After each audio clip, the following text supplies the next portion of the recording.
ஹாய்ங்க. எல்லோருக்கும் வணக்கம். அ இந்த வீடியோக்கு ஒரு லைக் பண்ணிக்கங்க. சப்ஸ்கிரைப் பண்ணிக்கங்க. அ ப்ளீஸ் கமெண்ட் பண்ணுங்க. இன்னைக்கு நம்ம என்ன பார்க்க போறோம்னா, காப்பி நாத்து வந்து நடவு முறைய தாங்க நம்ம பார்க்க போறோம். காப்பி நாத்து பாருங்க, ஒரு 4, 5 இது வந்து நட்டுருக்காங்க. நம்ம இதுக்கப்புறம் நம்ம லைவா வந்து என்ன பண்ண போறோம்னா, ஒவ்வொரு இதா பார்க்க போறோம். இந்த காப்பி நாத்துக்கு குழி வந்து இப்படிதாங்க இருக்கும். இந்த குழி காப்பி நாத்துக்கு வந்து 1க்கு 1 1/2 அடி வந்து குழிய வெட்டுவாங்க. அந்த குழி வெட்டி தான் வந்து என்ன பண்ணுவாங்க, இதில வந்து மண்ண மூடி, அதுக்கப்புறம் வந்து நாத்த வந்து நடவு பண்ணுவாங்க. இப்ப அந்த மாரி தாங்க நடவு பண்றோம். அதாவது இது இந்த குழியெல்லாம் வந்து பழைய குழி. இது வந்து பழைய வீடியோ. அதுக்கப்புறம் இப்போ வந்து என்ன பண்ணியிருக்குன்னா, ஒரு 2 மாசம் ம் குழிய மூடி 2 மாசம் ஆச்சு. இப்ப தான் வந்து நாத்து வந்து என்ன பண்ண போறோம்னா, நடவு பண்ண போறோம். இது நடவு எப்படி பண்ண போறோம்னா, ஆல்ரெடி இந்த குழி இருந்துச்சு இல்லையா? அந்த குழியில மண்ணு போட்டு மூடி வச்சிருந்ததவ, மறுபடியும் வந்து அதே இடத்துல குழி தோண்டும்போது வந்து என்ன ஆகும்னா, அந்த மண்ணு வந்து நல்ல பொத பொதன்னு இருக்கும். அதனால அதில வந்து அந்த குழிய அந்த நாத்துக்கு தகுந்த மாரி குழிய தோண்டி, இந்த மாரி நாத்த வந்து காகிதத்துலேருந்து எடுத்து இந்த மாரி நடவு பண்ணுவோம். அ காப்பி நாத்து இப்படித்தாங்க நடவு பண்ணுவோம். காப்பி மட்டும் இல்ல, சவுக்கு நாத்து இதே மாரி தான் நடுவோம். மிளகு கொடியும் இப்படி தான் நடுவோம். ஆனா மிளகு கொடி வந்து மோஸ்ட்லி நாங்க என்ன பண்ணுவோம்னா, வெட்டி வெட்டி டைரக்ட்டா மண்ணுல வந்து அப்படியே பதியம் போட்டு அப்படியே வளர்த்துவோம். ம் கூண்டு முறையிலயும் வச்சு வளர்த்துவாங்க. ஆனா கூண்டு முறையில வச்சு வளர்த்துறவங்க மோஸ்ட்லி வந்து நர்சரியிலருந்து தாங்க வாங்கிட்டு வருவாங்க. அதாவது வீட்டுக்கு, காட்டுக்கு தேவையான நாத்துங்கள வந்து கொஞ்சமா இருந்தா என்ன பண்ணுவாங்க, வீட்லயே வச்சு இந்த மாரி கூண்டு மாரிலயே வச்சு வளர்த்துவாங்க. இல்லன்னா நர்சரியில போயி அ ஒரு குறிப்பிட்ட விலை போட்டு வாங்கிட்டு வருவாங்க. ஒரு காப்பி நாத்து வந்து ரூ. 12க்கும், ஒரு மிளகு நாத்து வந்து ரூ. 15க்கும், சவுக்கு நாத்து வந்து ரூ. 15க்குன்னு சொல்லி அ ரேட்டு போட்டு நாங்க வாங்கிட்டு வந்தோங்க. ஆனா, இது நாத்து வந்து நல்ல தரமா தான் இருந்துச்சு. அதெல்லாம் ஒரு பிரச்சனையும் இல்ல. அ அதாவது வாங்குற நாத்து வந்து நல்ல தரமா வாங்கி வச்சோன்னா, இது 30 வருஷத்துக்கு 30 டூ 40 வருஷத்துக்கு ஒரு பிரச்சனையும் இல்லாம தாராளமா வளருங்க. என்ன காப்பி காய் இதுலேருந்து நம்ம எடுக்கிறதுக்கு வந்து குறைஞ்சபட்சம் 3 வருஷம் வெயிட் பண்ணுங்க. அதுவும் நல்ல மழையும் இருக்கணும். அப்பதான் வந்து 3 வருஷத்துல இதில வந்து காப்பி காய் பார்க்க முடியும். இல்லன்னு வச்சுங்களேன், மழை வந்து சரியா இல்ல அப்படின்ற பட்சத்தில 4 வருஷம் ஆயிருங்க. 4 வருஷம் கழிச்சு தான் இதில வந்து காப்பி காயே எடுக்க முடியும். அதனால தாங்க காப்பிக்கெல்லாம் கொஞ்சம் டிமாண்ட் அதிகமா வருது. அதாவது வருஷத்துல ஒரு டைம் தான் காப்பி காயும் வருது. வருஷம் ஃபுல்லா வர மாரி இருந்தா பிரச்சனையே இல்ல. வருஷத்துல ஒரு டைம் தான் இந்த காப்பி காய் காப்பி காய், காப்பி பழம் அதுலேருந்து வரக்கூடிய கொட்டைங்கள்லாம் வந்து வருஷத்துல ஒரு டைம் தான் இதுக்கான வேலையே இருக்குது. அதனால தான் ரேட் வந்து அதிகமாவே காப்பி தூள் வந்து இருக்குது. இதுல யார சொல்லி எந்த ஒரு இதுவும் இல்லங்க. என்ன பண்றது? நம்ம நாத்து காப்பி குடிக்கணும் அப்டின்னா, நம்ம எவ்ளோ ரேட் இருந்தாலும் போட்டு தான வாங்கி குடிக்கிற மாரி இருக்குது. அதனால தாங்க இது வந்து ஒவ்வொரு டைமும் இந்த மழை சீசனுக்கு வந்து அ காப்பி பழம் வந்து நல்லா பழுத்து இருக்குங்க.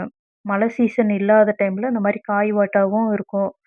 செடிங்கலாம் பார்த்தீங்கன்னா, இதுல ஏன் இந்த இடத்துல குழி குழியா அங்கங்க நாத்துங்க வந்து புதுசா வைக்கிற மாரி வைக்கிறோம்னா, காப்பி நாத்துக்குள்ளேயே புதுசு புதுசா வைக்கிறோம்னா, அதில ஆல்ரெடி காப்பி செடிங்கலாம் இருந்துச்சுங்க. அது என்ன பண்ணிட்டோன்னா, இப்போ கட்டிங் வந்து போர் அடிச்சிருச்சு. இந்த மாரி இலையெல்லாம் மஞ்சளா இருக்கு இல்லைங்களா?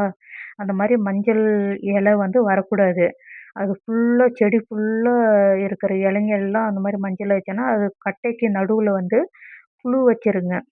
புழுனா காப்பி கட்டைய வந்து முழுசா நாசம் பண்ணிரும். அதுக்குள்ளேயே வந்து புழுங்களும் உற்பத்தி ஆகும் காப்பி கட்டுகங்களே. அதனால தான் அந்த கட்டிங்கலாம் புடுங்கி போட்டுட்டு, புதுசா அதே இடத்துல வந்து நாங்க நாத்து நடவு பண்றோம். இந்த காப்பி நாத்த நட்டு ஒரு 3 மாசம் கழிச்சு தாங்க என்ன பண்ணுவோம், கொஞ்சமா ஆ அந்த சின்ன நாத்துக்கு தகுந்த மாரி கொஞ்சமா என்ன பண்ணுவோம், உரம் போடுவோங்க. உரம் போடுவோம், இல்லன்னா மாட்டு உரம், இல்லன்னா ஆட்டோட உரம் இந்த மாரி போட்டு விட்டா, அந்த செடி வந்து கொஞ்சம் நல்லா சூப்பரா வருங்க. இல்லன்னு பார்த்தீங்கன்னு இல்லன்னு பார்த்தீங்கன்னா, செடி வந்து கொஞ்சம் ரொம்ப சின்ன செடியா, குறுஞ்செடியா அந்த மாரி நல்ல வளர்ச்சி இல்லாத செடியா போயிரும்.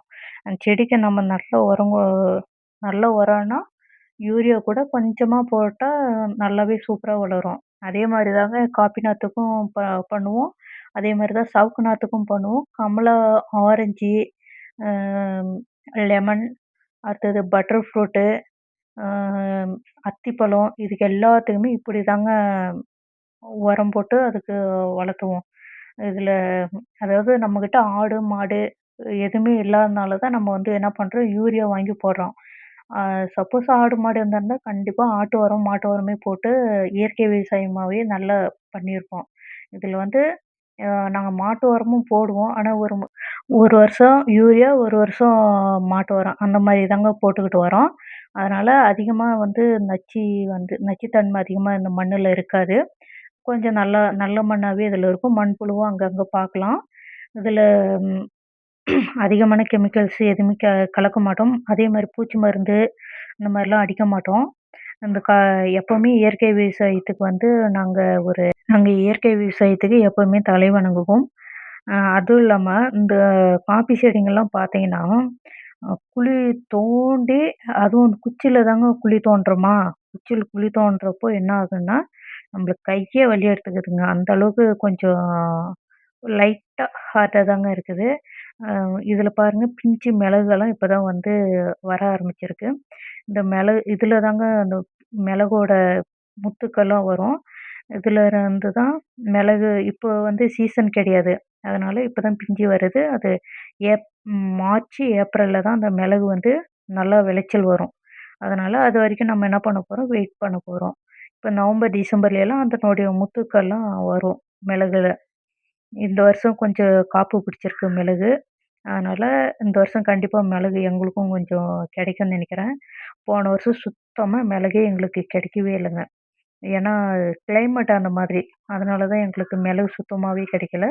இந்த வருஷம் கண்டிப்பா எல்லா மரத்துலயுமே மிளகு இருக்குது. அதனால இந்த வருஷம் மிளகு வந்து சேல்ஸ் பண்ற அளவுக்கு எங்களுக்குமே கிடைக்கும். அதனால இது பிரச்சனையே இருக்காது. இந்த பேப்பர்லாம் ஏன் அந்த குச்சியில வச்சு சொருகி சொருகி வைக்கிறாங்கன்னா, இந்த பேப்பர் வந்து கீழ மண்ண வந்து பாதிக்காத அளவுக்கு அங்கேயே போடக்கூடாது. ஏன்னா மண்ணோட வளத்த வந்து பேப்பர் எல்லாம் பாதிக்குன்றதுனால, அந்த பேப்பருங்கலாம் என்ன பண்றோம், குச்சியில வச்சு சொருகி சொருகி அத வந்து ஒரு இடத்துல போயி வச்சுருவோம். அத அத மறுபடியும் ரீயூஸ் பண்ணுவோம். ரீயூஸ்ன்னா மறுபடியும் வந்து அதில கூண்டு முறையில ஏதாச்சும் ஒரு செடி கொடியோ வளர்த்துற மாரி இருந்தா கூட, அத வந்து நம்ம வளர்த்தலாம். அதெல்லாம் அதில வந்து சூப்பரா அது வளரும். எது வளர்த்தனாலுமே அது சூப்பரா வளரும். அந்த பேப்பர் வந்து வேஸ்ட் ஆகாம ரீயூஸ் ஆகும். அதுதாங்க மெயின் கான்செப்ட். ரீயூஸ்க்காக தான் அத வந்து அந்த பேப்பர வந்து கம் குச்சியில வந்து சொருகி சொருகி வைக்கிறாங்க.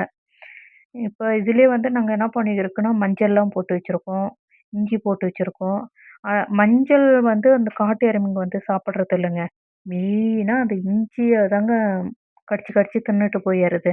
மஞ்சள்லாம் கூட பிரச்சனையே இல்ல. அது பாட்டு உரம் போட்டு விட்டா சூப்பரா வளர்ந்துக்குது. அது காட்டு எருமை மெச்சுட்டு போனாலும் அது பிரச்சனையாவே இருக்கிறதில்ல. மிளகு கொடிங்கலாம் அங்கங்க வந்து பார்க்கலாம். இதில அதிகமா வந்து இந்த கமலா மரம் பார்த்தீங்களா? அந்த கமலா மரம்லாம் சின்ன சின்னதா இருக்கு. அதுக்கு இப்ப தான் உரம் போட்டுருக்கோம். அதுங்கலாம் வளர்றதுக்கு மேக்ஸிமம் 5 டூ 10 இயர்ஸ் ஆகுதுங்க. 5 டூ 10 இயர்ஸ் கழிச்சு தான் அதுக்கு காயே கிடைக்குது. அதுவரைக்குமே அந்த நாத்து வந்து கொஞ்சம் வளர்ச்சி அதிகமாவே இல்ல. கமலா, ஆரஞ்சு எல்லாம் 5 டூ 10 இயர்ஸ் அதிகபட்சமாவே ஆகுது. அது ஏன்ட்டு தெரியல. எங்க காட்டுல மட்டும் தான் அப்படியா? இல்ல எல்லார்த்து காட்டுலயுமே அப்படிதான் வளருதான்ட்டு கொஞ்சம் கமெண்ட் பண்ணுங்க. இதுல நாத்து வந்து ஒவ்வொரு குழிக்கு நேரா எல்லா நாத்துமே வச்சுட்டு போயாச்சு. இது ஏன் காப்பி நாத்து மட்டும் தான் நடுறீங்களா? சவுக்கு நாத்து, மத்த நாத்தெல்லாம் நடமாட்டீங்களான்னு கேட்டீங்கன்னா, இப்போதைக்கு காப்பி நாத்துக்கான குழி மட்டும் தாங்க வெட்டி வச்சிருக்கோம். அடுத்ததா பார்த்தீங்கன்னா, சவுக்கு நாத்துக்கான குழி வந்து வெட்டுவோம்.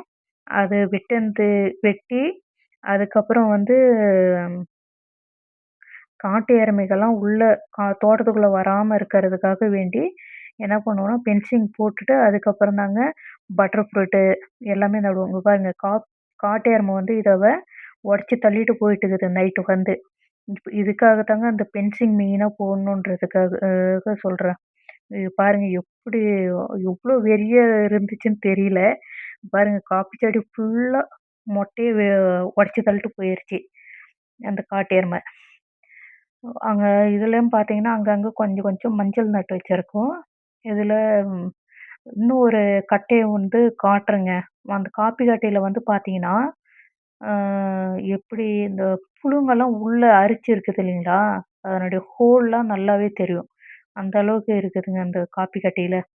அது நம்ம வந்து காப்பி கட்டைக்கே நம்ம என்னாதான் ஆ மருந்து, உரம் கொடுத்தாலுமே, அதனுடைய ஆயுள் காலம்ன்ட்டு இருக்கும் இல்லைங்களா? அந்த ஆயுள் காலம் முடிஞ்சுன்னா முடிஞ்சுது. அதே மாரி தாங்க அதுக்கு காப்பி கட்டைக்கு ஒரு அம் என்ன சொல்றது? அதுக்கு வயசு முதிர்வுன்றாங்களா? அந்த மாரி காப்பி கட்டைக்கும் அப்படிதான் நெனைக்கிறேன். அ அந்த காப்பி கட்டையில வந்து உள்ளயே காப்பி கட்டைக்கு உள்ளயே எல்லாம் வேஸ்ட் ஆச்சு. இப்ப நாத்து நடுறோம் இல்லைங்களா? நாத்து நட்டுக்கிட்டு இருக்கிற இடத்துலலாம் இந்த கட்டைங்கலாம் இருந்துச்சு. அதெல்லாம் புடுங்கி போட்டுட்டு தான் ஆம் புது நாத்துங்க வந்து நம்ம நடுறோம். இந்த காஃபி கட்டைங்கலாம் இப்போ புடுங்கி போட்டதுனால அது வேஸ்ட் ஆகாது. வீட்டு வீட்டுக்கு சமையல் சமையலுக்கு இதெல்லாம் யூஸ் ஆகும். சமையல் செய்யறதுக்கு இந்த காப்பி கட்டைங்க ரொம்ப யூஸ் ஆகும். பார்த்தீங்கன்னா, கமலாப்பழம் இப்ப தான் வந்து கொஞ்சம் கொஞ்சம் வர ஆரம்பிச்சிருக்கு. இங்க நம்ம வந்து எ ஒவ்வொரு இதா பார்த்து பார்த்து ஒவ்வொரு காப்பி நாத்துக்கும், ஒவ்வொரு கமலா மரத்துக்கும், ஒவ்வொரு மிளகு கொடிக்குமே வந்து எல்லாத்துக்கும் உரம் போட்டு தாங்க இன்னைக்கு நாத்து நடுறாங்க. அ எல்லாமே நம்ம நெனைச்ச மாரி இருக்காது இல்லைங்களா? ஒவ்வொன்னும் ஒவ்வொரு மாதிரியே தான் வளருன்றதுக்கு இந்த காப்பி தோட்டமே உங்களுக்கு உதாரணமா இருக்கும். ஒரு செடி இருக்கிற மாரி இன்னொரு செடி வந்து நல்ல இதா இருக்காது பாருங்க. ஒரு செடி நல்லா இருந்தா, ஒரு செடி குறுஞ்செடியா தான் போகுது. இல்லன்னா நாத்து நல்லா இல்லாம போகுது. அந்த காப்பி நாத்து வந்து துளிரு காப்பி நாத்துலேருந்து இன்னும் 2 துளிரு எக்ஸ்ட்ரா மேல வந்ததுக்கப்புறம் தான் அதில வந்து உரம் கட்டுவாங்களாம். அத தான் அவங்க சொன்னாங்க. அ இது ஏன் அந்த சருகு போட்டு அந்த காப்பி நாத்துக்கு மூடுறீங்கன்னு சொல்லி கேட்டேன். அதுக்கு அவங்க சொன்னாங்க, இந்த மாரி மூடி விட்டா தான் அந்த காப்பி நாத்துல ஈரப்பதம் கொஞ்சம் இருக்குதுங்க அந்த மண்ணுல. அந்த ஈரப்பதம் வந்து சீக்கிரமா வெயில் வந்து உறிஞ்சக்கூடாதுன்றதுக்காக, ஈரப்பதத்த தக்க வைக்கிறதுக்காக அந்த மாரி சருகு போட்டு மூடி வைக்கிறாங்க. அதுதாங்க மெயின் ரீசனு. நம்ம இது இந்த தோட்டம் வந்து ஃபர்ஸ்ட்டு சூப்பரா இருந்துச்சுங்க. இந்த காட்டு எருமைகள் அட்டகாசம் எப்ப அதிகமாச்சோ, அப்புறம் வந்து தோட்டமே வந்து எனக்கே ஒரு மாரி இருக்குது. நல்லா இல்லாத மாரியே இருக்குது. அவ்ளோ அழகா அருமையா இருந்துச்சு. எல்லாம் ஃபுல்லா காப்பி செடி, ஃபுல்லா மரங்கள் இருந்துச்சு. எல்லாம் அழகா இருந்துச்சு. எல்லாம் அந்த காப்பி செடிய உடைச்சு போட்டு எல்லாம் நாசம் பண்ணி, அதுக்கப்புறம் காப்பி செடிங்கலாம் வந்து நெறைய கட்டைங்க போர் அடிச்சிருச்சு. அதான் புழு வச்சிருச்சுன்னு சொன்னேன் இல்லைங்களா? அந்த மாரி புழு வச்சு எல்லாம் நாசம் பண்ணனால தோட்டமே வெறிச்சோடி கிடக்குற மாரி இருக்குதுங்க. இப்ப நாத்து வைக்கிறாங்க. இப்ப நாத்து வச்சா இன்னும் ஒரு 3 வருஷம் வெயிட் பண்ணா, அதுக்கப்புறம் இதுலருந்து நம்ம மகசூல பார்க்கலாம்.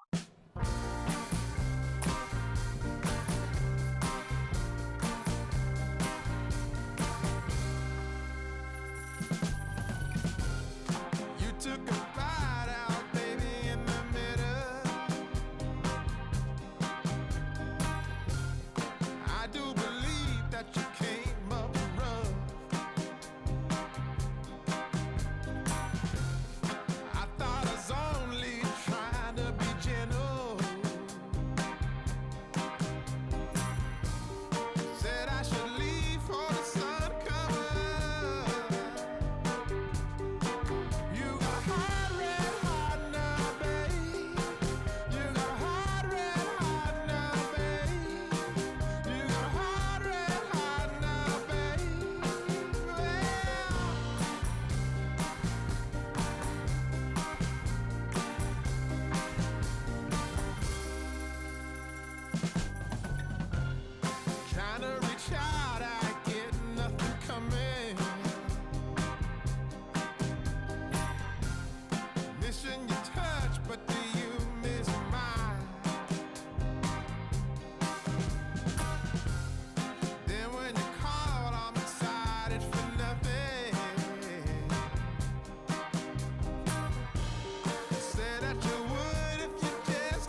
அவ்வளோதாங்க. அந்த வீடியோ உங்களுக்கு பிடிச்சிருந்தா லைக் பண்ணிக்கங்க, சப்ஸ்கிரைப் பண்ணிக்கங்க, ம் கமெண்ட் பண்ணுங்க. பாய்.